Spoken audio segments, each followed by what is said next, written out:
Like, share and subscribe to my channel.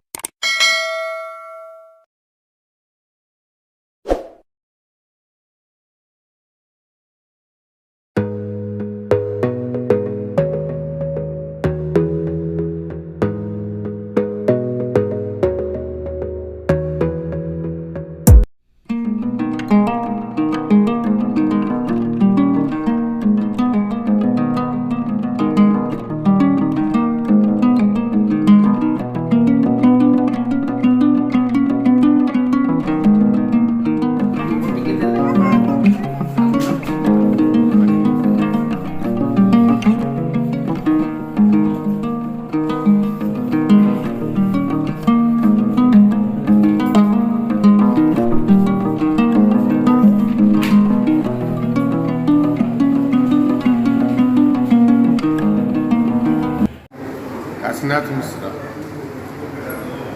माँ दक्षिणकाली महिमा हूँ अपरंपार। जदि कौन सी देवी को आकुल चित्तर डाकिले से तत्क्षणात् उत्तर दिखती सी हूँ मो माँ दक्षिणकाली जी कि वीरवंदपुर अधिष्ठित एवं विराजमान। माँ दक्षिणकाली अपार करुण आज यहाँ सुदूर देश विदेश लक्ष लक्ष भक्त छुटी आए पीठर एक वैशिष्ट्यता हूँ यही पीठर कहीं खाली हाथ में आज पर्यंत फेरी ना तेणु एठा शह शह भक्त समग्र सुदूर देश विदेश छुटी आस। माँ दक्षिणकाली होती प्रथम बौल गचरे आविर्भूत होते और बौल गचर परवर्ती समय ग्राम्य कोठर जनसाधारण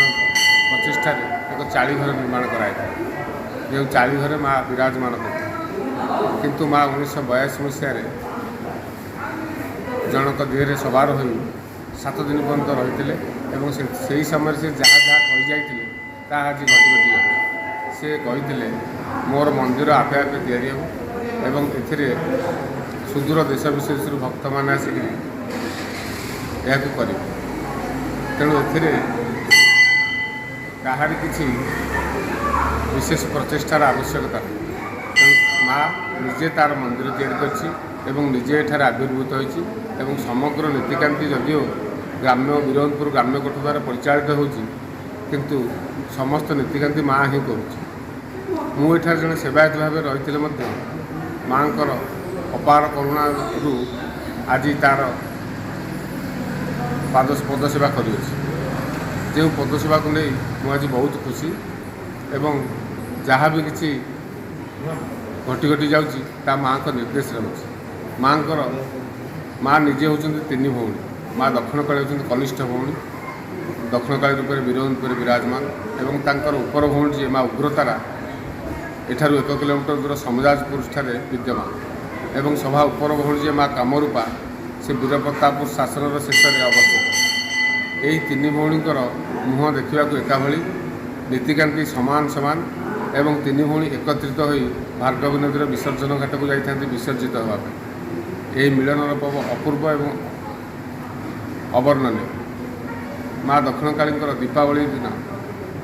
सांबत्सरिक महापूजा अनुष्ठित हुए। यही दीपावली 15 दिन पूर्व कार्तिक मास द्वितीय तिथि माँ महाश्मशान माटी अनुकूल हो माँ पूजा विधिर प्रारंभिकता आरंभ होता है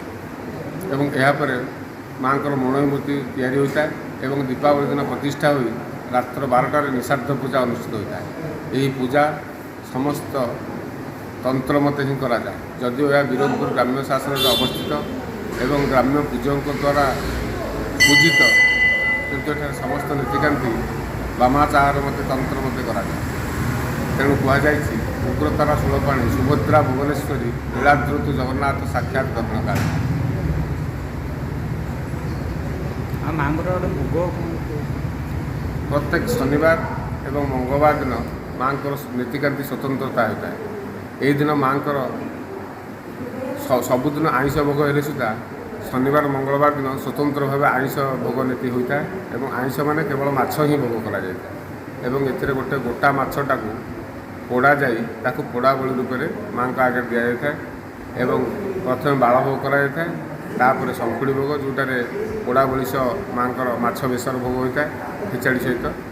एवं संध्या समय संध्या आरती पर माँकर गोटे शनिवार पे स्वतंत्र पणा नीति हुए जो पणा गोटे हाँडी पणा हो समस्त भक्त मान भर बंटा जाए एवं रात्र 8:30 जो पहुड़ नीति हुए बड़ सिंहार नीति से बड़ सिंहार माँकर छेना राबिड़ी एवं मिठा भोग फल भोग एवं पणा आदि इत्यादि भोग होता है माँकर नीतिकांति स्वतंत्र